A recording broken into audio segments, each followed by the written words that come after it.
Hi everyone, welcome back to our linguistics class for second language acquisition.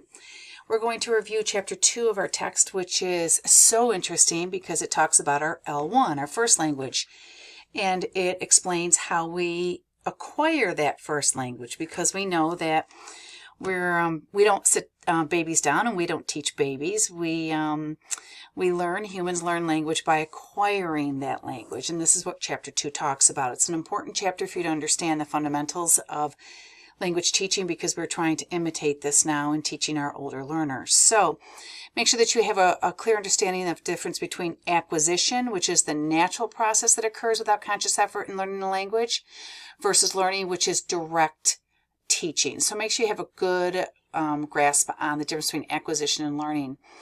The chapter talks a lot about first language acquisition and early theories.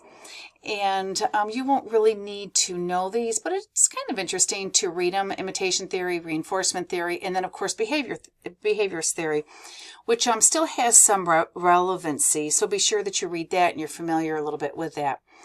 It moves on to our current view of language acquisition, which comes back to Chomsky. We were introduced to Chomsky already, and idea of generative grammar. We understand the idea of universal grammar as well.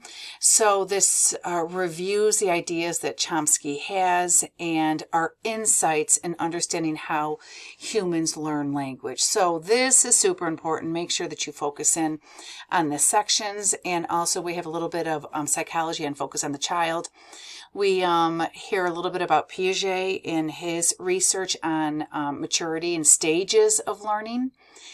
And there's a couple examples of that as well. We go over to Pinker, and he talks about babbling. And I think I told you a little, I said I was going to post the babble video of how children begin to babble, and they babble in their L1, that linguists can begin to hear this. So this is really important to understand how we begin to learn our first language.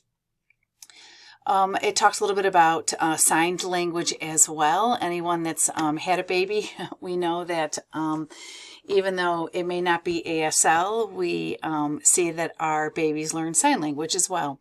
So it talks a little bit about that. And let's see, insights from sociology, anthropology, education, focus on the environment, social interaction theory. We understand and this comes right back to Vygotsky and how he realized that our environment is so important to learning, socialized learning as well. Halliday talks a little bit about this. So there's a couple studies here that you can read as well. We have Heath's study. She wrote her book. I actually had to read this for my doctorate program. It's great, but it just is a review of the study.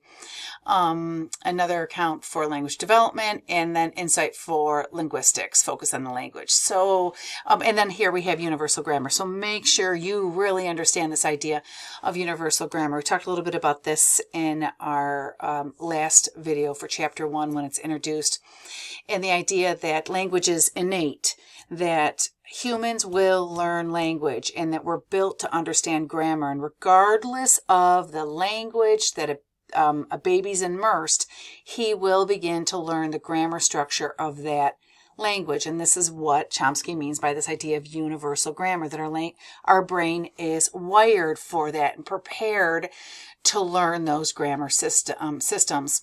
We also have critical period hypothesis. I don't know if this comes up. And this is the idea that there's a period of time where we can learn language, and we can learn language fluently. There's the wild child, and we'll talk a little bit about this later. That it's a good video of a young girl who was completely isolated and not socialized till I think about the age 11. She was rescued, and how it was so important to the understanding that unless you're introduced to language before your brain becomes harder. It has this elasticity up to about 11 or 12, and it can learn. After that, it's really hard to learn language. So that's a little bit about this critical period hypothesis and learning language. Also the same thing of learning language without an accent. If children are exposed to any types of languages, usually up to about age, same thing, critical period hypothesis, 11, 12, right till they hit puberty, they can learn a language without an accent. After that, it becomes really difficult.